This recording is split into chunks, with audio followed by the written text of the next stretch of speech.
Tak ja mám na takéto veci, na takéto zdravotné problémy taký pohľad, alebo si myslím o tom jednu a jedinú vec. A to je, keď vám liek alebo nejaký výživový doplnok nezaberie do pár týždňov, mesiaca, dvoch, tak to buď je nesprávny liek pre vašu liečbu, alebo je za tým niečo viac, že potrebujete vyriešiť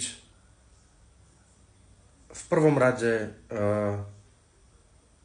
nie príčinu, pretože veľakrát vám nejaký ten doktor alebo nejaký špecialista na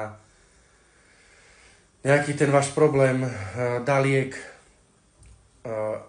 hlavne na tú vašu príčinu, pretože v prvom rade sa snažíme zbaviť nejakej bolesti, dajme tomu, hej. Ale keď ten liek na tú príčinu nezaberie, alebo aj keď zaberie a po vysadení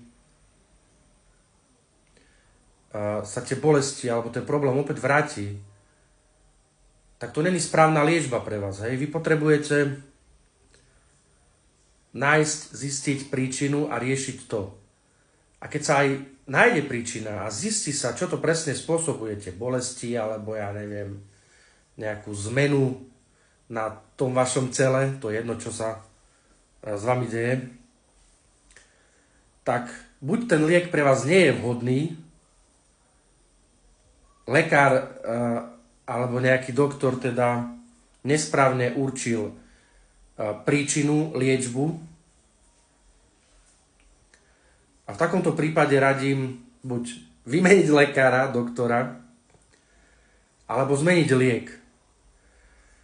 Ale keď mi niekto povie alebo napíše, že sa lieči na nejakú tú chorobu 16 rokov, alebo niektorí aj dlhšie, s jedným liekom, prosím vás, nerobte to.